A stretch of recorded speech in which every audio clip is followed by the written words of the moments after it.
overcrowded graveyard, the scream will rise. Ghoulmates Entertainment presents Not Another Spooky Podcast.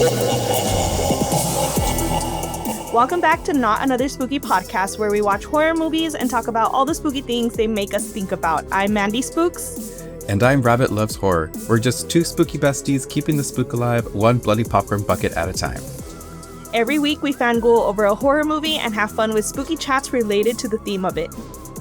We'll always give you a spoiler warning before we get into the guts of the movie, but the spooky chats start right away. Think of it as come for the horror and stay for the spooky bestie chatter. If you're tuning in for the first time, you can catch us on all podcast platforms and YouTube, so drop a popcorn emoji in the comments if you're tuning in on YouTube or Spotify. Today we're grave digging into M3GAN. If you ever want to know what film we're covering next, you can check the show notes to see what you should watch that weekend. To set the vibe for this episode, we'll start with a round of Bone, Marry, Slash. Oh! Okay, so we have a fun round this week. At least I think so. It's a little fun, a little crazy. Okay, so we have M3GAN, of course. And then we have, I don't know if you've seen the movie, but it's called Subservience on Netflix. And Alice is played by Megan Fox. And then, of course, we have The Terminator. Okay. So, definitely slash M3GAN. It's just a child's doll or a teen doll, and I don't know, it's just kind of weird for me. But then I'll go ahead and bone Alice from Subservience. I haven't seen the movie, so I can't really relate to her in any way, but it does look really good. So I'll definitely very interested to watch that. And then I'll just marry the Terminator. I mean, he's hot, and plus, I used to watch that movie when I was little with my brother a lot. We would just have it on repeat, specifically yeah. Terminator 2. So, yeah, I love him. What about you? That's funny. Mr. Spooks loves Terminator 2 also. Oh, well, good. You made me feel weird about it, saying that M3GAN is a child. I don't see her as a child because she's AI. But whatever. I have to be myself, right? So I will slash Terminator. I don't know why little Arnie has never done it for me. Really? You're not into the big old muscles? I don't know. It's just something, I don't know. Maybe he's just too robotic. I don't know. But we started Terminator and last night, I don't know if I was just too tired. We didn't finish it yet, so no spoilers. But I don't know. Just not in it. So I guess bone M3GAN. I don't know. It would be like a fun ghouls night because she's crazy, shenanigans. She is. But then I feel like Alice. I was gonna call her M3GAN. That's weird. Alice is Megan Fox. Wow, that's weird. Anyway, she's like an evolved, more serious and sexy version of M3GAN. I don't know. She's really cool. So I would marry her for sure. Yeah, I mean, you can't go wrong with Megan Fox. Yeah, that's true. All right, let's get into some haunted housekeeping. It is officially our first season finale, Ghoulsters. I can't believe we are 12 episodes in. As a quick reminder, we will be back with a new season on June 30th, covering 28 years later. And we are still taking responses on our listener feedback survey linked in the show notes. And since it has been a whole season, we figured if you're still listening, you might kind of like us. So it would mean a lot to us if you could write us a 5-star review on Apple Podcasts and rate us on Spotify. All right, let's get into our favorite chat of the week, keeping the spook alive. It's alive! It's alive! All right, Rabbit, how are you keeping the spook alive? Alrighty, so this week I kind of brought back or did like a little throwback to episode 1 or the first episode that we recorded a review. It was me having a Bloody Mary, so I made myself a Bloody Mary this morning. And I'm sipping on it right now, and I used the Spooky Little Skeletons glass. So it's actually a full set that came with the different artwork on different cups. So it's really, really cute, and the Bloody Mary is really good. Yeah, I guess speaking about Bloody Marys, going back to our weekly watch of Paranormal Activity 4, the fourth one was not that good, unfortunately. It did have some really cool scenes with the Xbox Connect. So I don't know if you remember like the scenes or like the trailers from the movie, but it's kind of like in the dark, and the Connect camera turns on. You can see all the little green dots. I don't know if you remember that or not. I don't remember, honestly. Well, it's a really cool concept, but it just kind of fell flat for me. So hopefully the next movies are good. I remember really liking the 5th one, so hopefully I'll come back in season 2 and have a good review on the final Paranormal Activity movies. How many are there? That's what I think there's 6. Dang, I didn't realize that. That's crazy. Yeah. But that's all I've been up to. What about you? So Mr. Spooks has been begging me to watch Lake Placid for like probably months now. And finally he was like, what are we watching tonight? And I was like, well, I want a Summerween movie, but like I really, really wanted to watch Jaws already, but I'm like, it's not time. It's not time. We can't like ruin summer, like not ruin it, but like, yeah, I can't just like get it out of the way so early on. And he was like, well, Lake Placid has similar vibes. I was like, fine. Oh my God, it was so good. I've never heard of it. I don't know what it's about. I hadn't either. So it is similar vibes to Jaws, but with a crocodile. Okay. And it's not as corny as like Sharknado or anything, but it was really good. It constantly had me gasping. Like at one point, I literally went, "Oh my God!" Because like it was constantly doing what I didn't like, the opposite of what I was expecting was going to happen, and it was surprisingly like very bloody, gory, campy. I don't know. I highly recommend it, especially if you love cryptids or if you love Jaws. Very similar vibes. I know you don't, but we're going to change your mind this year. I know. I don't know why I'm not into cryptids. It just doesn't do it for me. But I've never actually fully seen Jaws. I've seen like clips here and there. But yeah, I know you're going to force me to watch Jaws in the upcoming season. So yes. We'll see how that goes. I hope I love it. Yeah, coming soon. I don't know. They're just so fun. They're not like intentionally campy. They just end up being campy, but they're fun. I don't know. We'll see. And then I also started Sirens on Netflix. It's not really horror, but it's kind of like murder, mystery, and cult vibes with like Desperate Housewives style, I feel. I've never even seen Desperate Housewives, but that's how I imagine it. So I've been really enjoying that as well. Leaning into all the spooky things I like, not the horror. yeah, those definitely sound spooky. I've never heard of that either. Sirens? And it's like it's new. Kind of thing. And it has the girl from Drop, Megan Fahey. I love her. Well, just from that one movie. Like, I feel like I know her. Like, oh yeah, Megan Fahey. But no, yeah, I definitely have to check those two out. They sound kind of interesting. Yeah, for sure. I don't know. Maybe I'll end up doing a movie watch party for Lake Placid if it ever hits Netflix. Yeah. All right, Ghoulsters, it's time for the spoiler pack segment of the show. So if you don't want spoilers, this is your warning to pause and come hang out with us once you've seen the movie. What are we screaming to this week, Rabbit? Alrighty, so this week we are screaming into M3GAN 2022.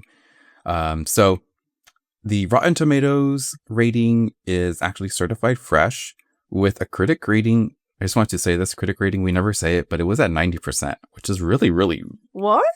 High, right? That's weird. Yeah, I would not agree with that. That's very strange.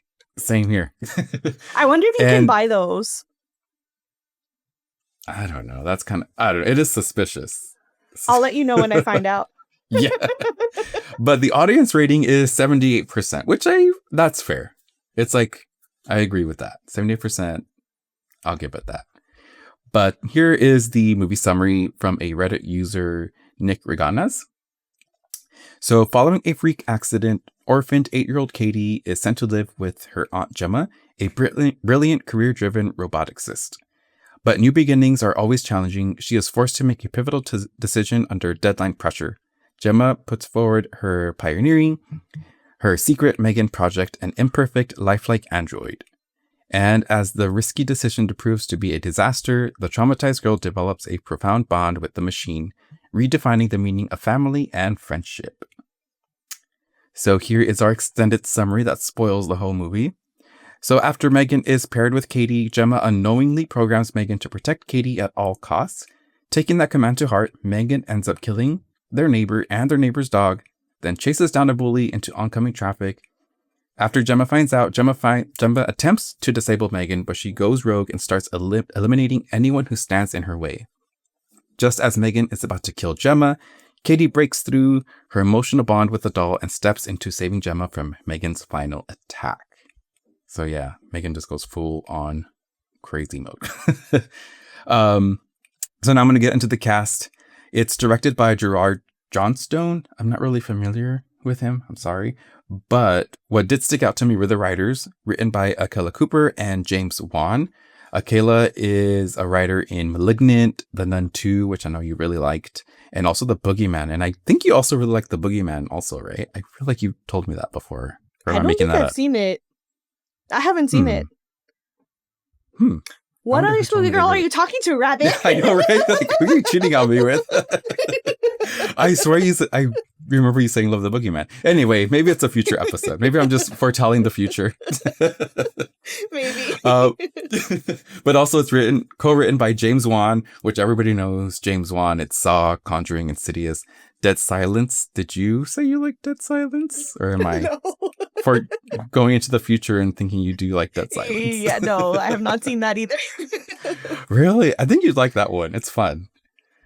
Okay, so get into the rest of the cast. We have Gemma, that is played by Allison Williams, Cady, who is played by Violet McGraw, and then M3GAN, who is voiced by Jenna Davis, but the movement or the person behind the doll is Amy Donald. So my initial reactions for this movie, after my rewatch, I will say that I did like this movie, but I did not love it. I wished it leaned a little bit more into the comedy realm rather into some of the serious tones that it was kind of trying to portray. That's fair. I feel like I could have gone either or. I would have liked more comedy, but I also feel like it could have leaned more horror too. Like it could have leaned into more on one side, and I do think it's because they were trying to force it to be PG-13 and I feel like they compromised a lot to make it PG-13. I haven't checked if Chucky is PG-13 or not, because that's like very similar vibes. But I think that's where the movie went wrong. I will say, when I first saw it, when it came out, I was really disappointed with it. It wasn't what I expected, but I think now that I had the right expectations about it, I feel like it has aged very well with AI. Yes. That it made it more relatable. So I did enjoy it more this time around, but I'll admit I also didn't love it. Yeah, same here. It's just like I was just missing something, and I needed something a little bit more to make it where I would love this movie. Which kind of goes into the tone and atmosphere. I feel like some of the scenes were super campy, and I wish, like I said, they just would have leaned into the camp more. And there were just some parts that felt a little too serious, which I get what they were trying to do. They're kind of trying to make like a reason behind the movie, or kind of like the dangers of AI or the dangers of using technology as a parent or using technology too much. But I don't know. It just didn't work for me. Yeah, that's fair. I think so. Going into it originally, I was really expecting like an actual horror film, like Chucky, and I don't really even know, as I think about it, I'm like, I don't really know what makes Chucky more horror than M3GAN, but maybe it's the AI component that makes it more sci-fi also. So it feels like light horror with sci-fi, a little bit of campy comedy, but like you said, not enough to really classify it as that. Yeah, for sure. Yeah, I just wish I was just missing something for me. I don't know what it was, but maybe it's part of the direction and the cinematography, which we'll get into next. Cinematography, nothing really stuck out to me in particular. Like, it was just a regular filmed movie. It didn't have anything that was interesting to look at. I feel like the direction was more focused towards the AI part of it, but not towards the horror, I guess you can say. Like, there wasn't enough blood. There wasn't enough, I don't know, there wasn't enough something to keep me scared, I guess you can say. Yeah, so I wanted to share that when it came out on Peacock, there was an unrated version. I don't know if it's still there. I would assume it's still available somewhere. Um, that one was way cooler because we saw it like nearly immediately after it came out in theaters because we saw that there was an unrated version available, and that one was way more fun. A lot bloodier, like a lot bloodier, definitely more gasp worthy. And I was just like, this is the one that should have been released. And it's because they made it PG-13 that it ruined it. So I really feel like if you ever get a chance to watch the unrated, I highly recommend it. Because I feel like that was probably the original vision for it. And then the studio execs were probably like, let's make it PG-13 so it's mass marketable. And I'm also sad to share, getting into the future, that the new one is also going to be PG-13. And I'm just like, they could have gotten away with rated R now. Like, it has a big enough following, but whatever. We're not talking about that movie yet. So I do agree. Like, I really just think they had to compromise to get it into that PG-13 category. And I also agree the cinematography nothing really sticks out, but I always argue that if nothing negative sticks out, then it was good because it didn't distract you or anything. But it was just like a plain old modern horror look to it. So I don't really have any complaints about it. I think like they did their job well. And then I do think the direction of M3GAN herself was really good as far as like how they wanted her to move. And I also noticed rewatching it this time, I had forgotten that at the beginning, she's very robotic. Like super, super robotic, like when she's coloring and stuff. And then the more she gets like used to her body, she becomes more, I guess, like flexible and stuff. Yeah. And I hadn't noticed that the first time because you're kind of just like adjusting. But I guess once you've seen her, going back to seeing her at the beginning was like, wait, I don't remember her being that robotic. And then I realized like, oh, it's because she progresses as she gets smarter, which is so interesting. So I enjoyed that part of it. But other than that, I mean, I think they did a great job with Cady too. I know you have other thoughts on that, but I feel like in general, the two main characters, M3GAN and Cady, had pretty good direction considering like that M3GAN is something you're bringing to life for the first time, like no one's seen before. Right. And then working with kids is really hard too. So that was impressive. Yeah, now that you bring that up, okay, fine. I see the vision. I see what you're saying, where she kind of started as super robotic, and by the end she's like dancing while she's killing. So, and that's something I didn't really pick up on, and I'm glad you pointed that out because I'm like, okay, I see the vision. I see what you're trying to do, but still. Yeah, I didn't excite you. Stand by my decision. That's fair. Which gets into our writing and the pacing of this movie. I do love James Wan, so I'm sorry that I'm talking bad about this movie, James Wan. But I do actually like the concept of having an AI doll that kind of turns crazy and starts killing everybody. And I do think this movie did way better, or for me at least, it was a much better movie than Child's Play 2019, the remake where Chucky is an AI doll. And it's kind of the same concept, really, is there he protects the kid that he gets gifted to.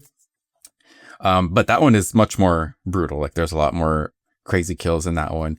But the story for me just didn't feel like Child's Play, so that's why I didn't really like it. But I did enjoy this movie more than the Child's Play, and it kind of stuck around the same concepts of AI and technology. But yeah. Oh, I need to see the new Child's Play because I don't think I have. Sounds interesting. I didn't know it was about AI. Yeah.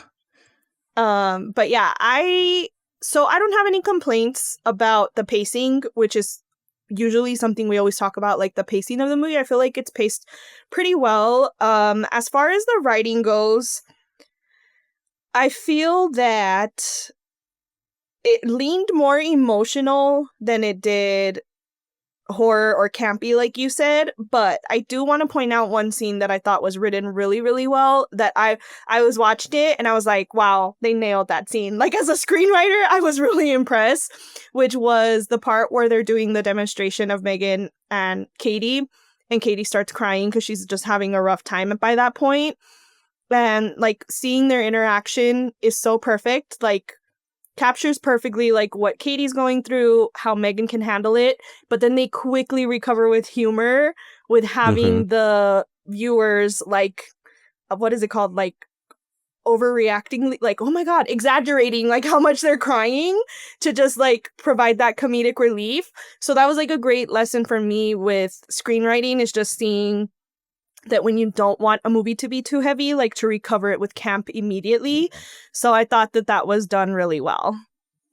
Yeah, that's true. It's nice when you're watching a movie and you're feeling the emotions, but you're not supposed to be feeling too deep.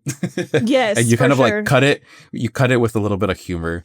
But yeah, actually, I did really like that scene too. It was just interesting to see. And it's so weird because I feel that's what AI is becoming in a way, where right now you can just go to like ChatGPT and just talk to it and it just starts having a conversation with you. And that is just very weird to me for some reason. I don't know. I like that part where it was kind of bringing in this AI into your personal life and it kind of consoling you and being your friend, which I feel I heard like an article or something on Instagram or TikTok or something where people are having like relationships with like the chatbot and they're pretending it's like their partner. I don't know. It's crazy. So it's crazy to see how this movie was writing that back then and it's kind of turning into reality now. I know. Yeah, I have so much to say about that. I don't know if you want to get into it now or in the themes, but that's why I feel like it has aged so well, because it was kind of like slightly ahead of its time that now rewatching it, you're like, wow, this is like very relatable now. Yeah. I guess we'll just tippy toe around that before we get into the themes. So the next topic is casting and characters. Acting was not that good for me.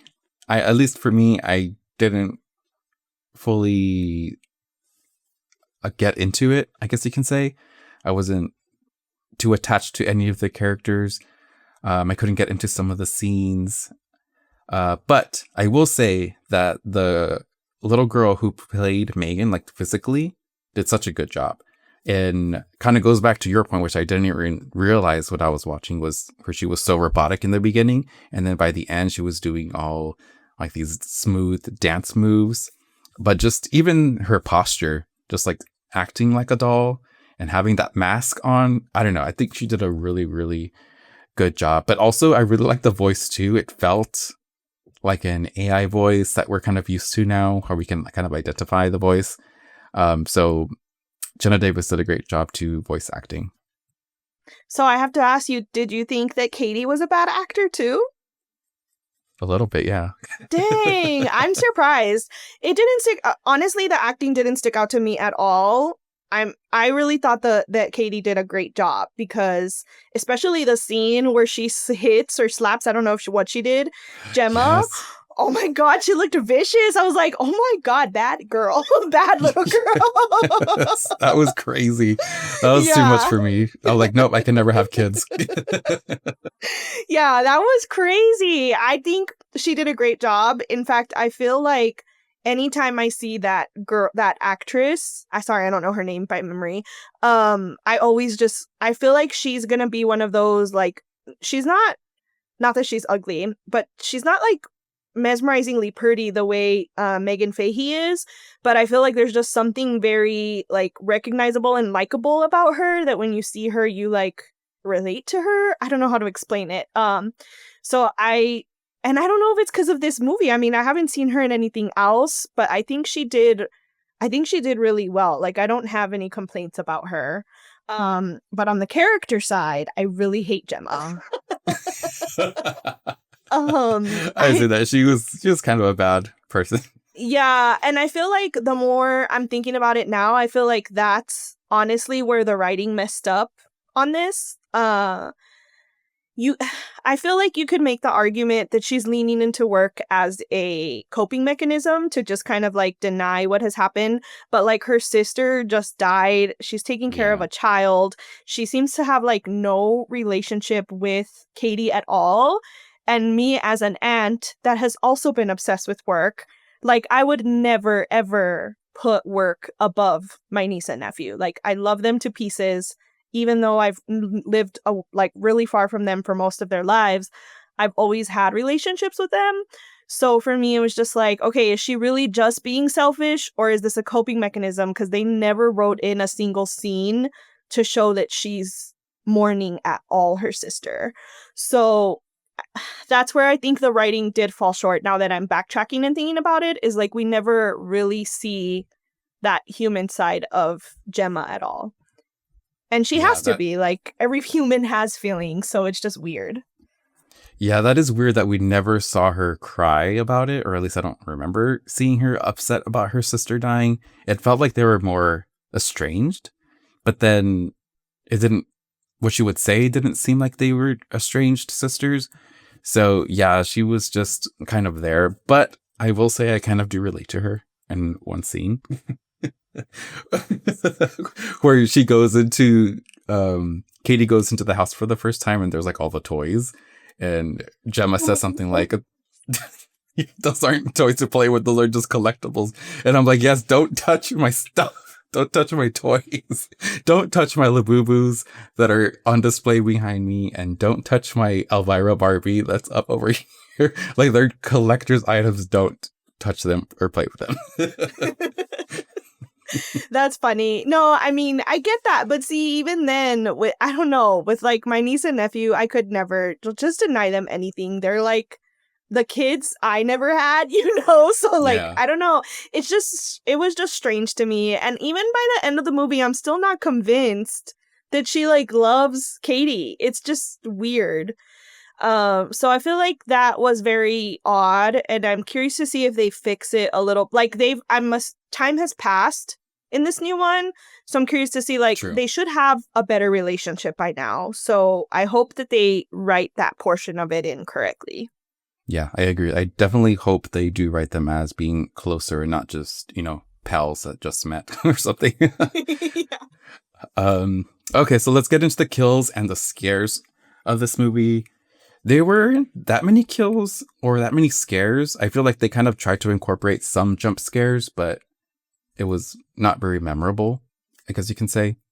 I did not like the first 2 kills. I did not like that she killed the dog, and I don't like that she killed the neighbor, even though the neighbor was very annoying.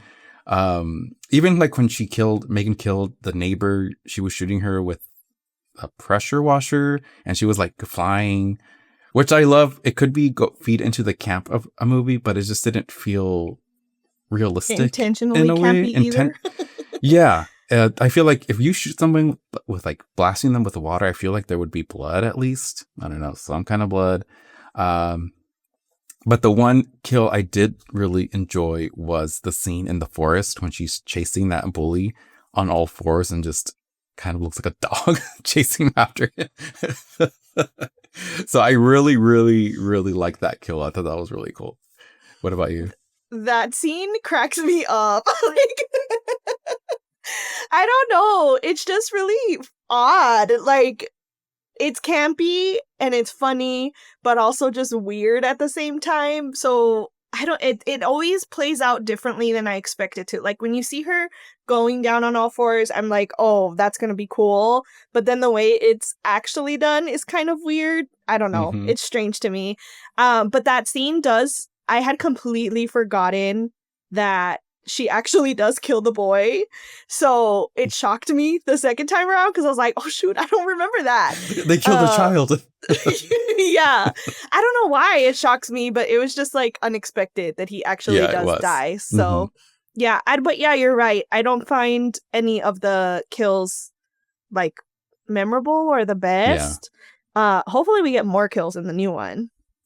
Yeah, or at least it seems like if for the new movie, I hope we do get new creative kills, but it seems like we're going to get a really cool fight scene. And that I'm kind of excited for, having 2 dolls fight each other. That should be fun. But yeah, next is our practical effects and CGI of this movie, which kind of leads into what I was saying earlier about the running on all fours. That kind of looked like it was the actress doing that on her own. I don't know if you've seen anything or seen any kind of like video or talking about that scene, but that looked realistic and that looked really cool. And if she did that on her own, that's impressive. And I love that. Yeah, I haven't seen anything. Honestly, I feel like I'm hoping with more time on our episodes in season 2, we'll have more time to really like look at those things and talk about them more. But it did look it was realistic to some extent, even if they just got her to like model out the scenes and then they like put them together digitally. I don't know. But other than that, I actually didn't feel like anything looked super CGI, but I know for sure that the bully's ear, when she pulls on it, that was a really cool practical effect. No, Did you see that part? was scary. Yeah. Where it kind of like turned into like, I don't stretches. know, like gum. Yeah. That was a really cool part because that kid was getting on my nerves. And I'm like, girl, why are you just laying there? Get up. Do something. I know. He was such a brat. Like, yeah, it was horrible. Yeah. So I was also kind of shocked when he died, but I was like, he deserved it. Yeah, he definitely did. Alrighty, so let's get into our next section, which is themes and symbolism. So I feel like this movie is kind of dipping into the symbolism of having technology being a second parent to children. Kind of like the iPad kids, you know, when you go out to like Chili's or something and you see the kid there just playing with their iPad and they're just given that to kind of just shut them up. So it's also kind of like a warning of our future where we might rely too much on AI to do things for us. And it's just like, be careful what you wish for. They'll get too smart and start killing you off. Yeah, no, for sure. I had not connected to the whole like iPad thing, which is very true. So for me, I don't know that I've really talked about this, but I'm very pro AI in some aspects and anti AI in others. But as soon as the movie started, I was immediately like, whoa, this feels very different 3 years later from when it was released, where AI is like a literal like part of our everyday lives now. And when they were talking about how Cady could get emotionally attached to her, I was like, we can get emotionally attached as adults. Like, I haven't seen the movie Her, but I really want to now, especially after how you're saying some people are using it that way. I have not, thankfully. Yeah.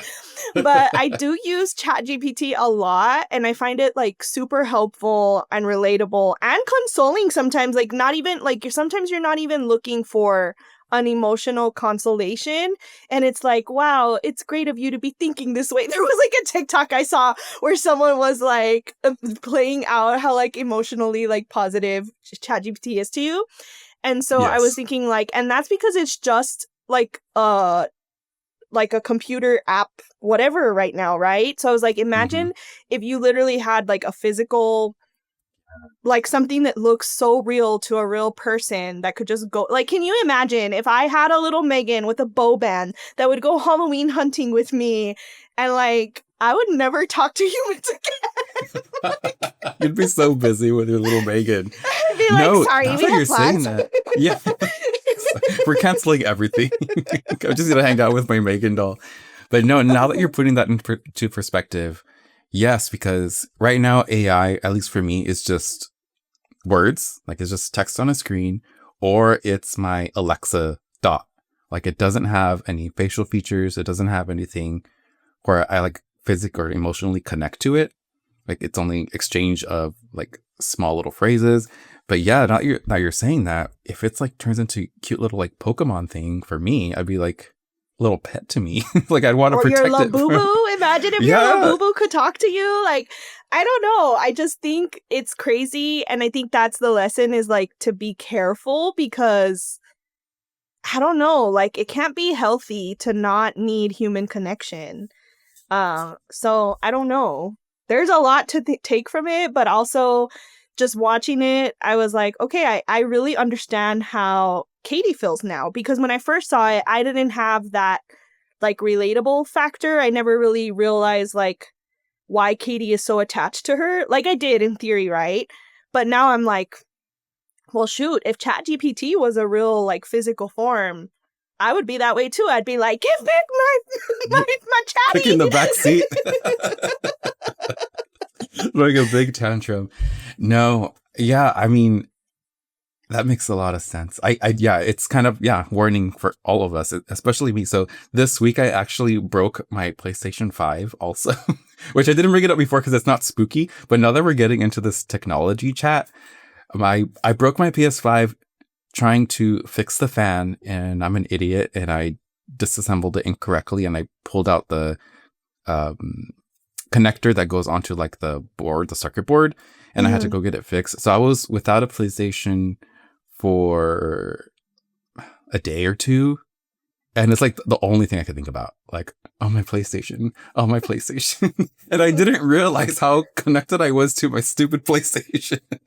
So yeah, I kind of get it, because I would wake up in the morning and be like, oh my god, my PlayStation's not working. Like, so I can't imagine having, somebody there that was super connected in the technology kind of realm.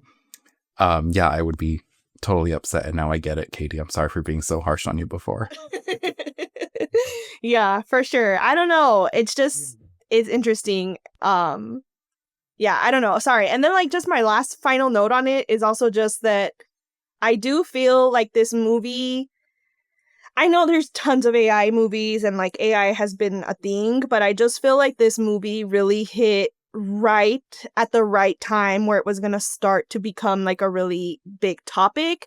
And then we have so many other similar movies to it now that are like Subservience and Companion and all of those, right? So I just feel like this was the little, like, I don't know, like the domino effect. Like it started the domino effect of all of the AI movies, like actually putting things into perspective with how dangerous AI and technology can be.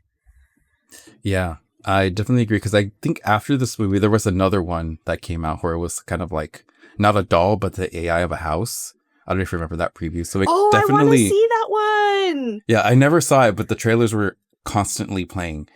So yeah, and it was like right after M3GAN came out. So yeah, I definitely think that M3GAN kind of kicked off this whole AI kind of thing for modern horror in a way. But yeah, my final thoughts on this, I just left this movie wanting more, and I'm really hoping that M3GAN 2.0 will give me what I'm wanting.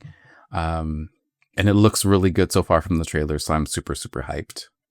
Yeah, me too. I really hope that because of the popularity of AI and just like how many more things people are aware of now, that they really do like play into the fear a little bit more. Because like I said, Subservience does a good job of making it even scarier as a concept of what it can do for society. So I feel like there's a lot of room for it to go into that, but I really just hope that either, I mean, if it's PG-13, they have to lean more into the camp, since they can't lean more into the horror. Yeah, that's true. I'm kind of upset to hear that it is PG-13, but like you said, if it's not going to be bloody, it needs to be super, super campy and super funny to make it up for me. Hold on to your vaginas. All right, Ghosters, it's time for It's Freaking Bats. On a scale of 1 to 5, how many bats would you rate this film, Rabbit? So I'm going to give this a 3 out of 5 bats. It wasn't great, but it wasn't bad. It was just straight in the middle. What about you? Same, honestly. I was like, I just kind of like think about the ones that I've rated, and I'm like, yeah, it's in the middle. Because I was close to giving it a 2, like really close, but I was like, it's not a Hell of a Summer rating. It's a 3. No. Yeah, it's better than Hell of a Summer, but just not where it should be. Yeah, for sure. Okay, and before we part ways for the week, let's have a little moment of Be Kind Rewind. We're all about the vibes here, so if this film hit just right, here are a few spooky picks you can rewind to match the mood, the madness, or the mayhem. What's your pick, Rabbit? So for my pick, I guess I'll just throw it back to the classic doll, Chucky, but I will be specific, Child's Play 2, because I think that's my favorite one. It's the one where they're kind of at the end of the movie, they go to like the plant where all the Chucky dolls are made, and they kill Chucky with all the melted plastic. Yeah, I love that movie. So let's just throw it super, super old school back to Child's Play 2. What about you? I love that. I think that's our first like actual old school rewind. I love that. I need to go back and watch. I've seen them, but I don't remember. The only one I know by heart is Bride of Chucky. So my mind kind of wandered a bit, and I was like, oh my God, I hope we get like a Bride of M3GAN or something crazy, like similar to that. Like that would be so fun. I would love that. Yes, Yeah. we need to get on the campaign trail for that one. Yes. But I mean, it's pretty obvious. I already talked about it the whole film, but I felt that Subservience was everything I expected M3GAN to be, honestly. So I highly recommend it. And then Companion 2 is just like, they're both more about like relationships, but I feel like that's genuinely what M3GAN is leading to. Like we're seeing it with a child, but like what does that become when it's the opportunity for adults to have that? You know that humans are gross. They always turn it into more than friendship, whatever, when they can. So those movies kind of really showcase what it can look like for adults. So yeah, I can't stop talking about both of those movies. So I highly recommend both of them. For sure, adding them to my list. All right, Ghosters, we hope you had a bloody good time hanging out with us today. We're taking a short break for 2 weeks, and we'll be returning on June 30th with a freshly popped review of 28 Years Later. And remember, keep horror alive and watch something spooky this weekend. Until next time, sending you ghouls and kisses. Bye! Bye!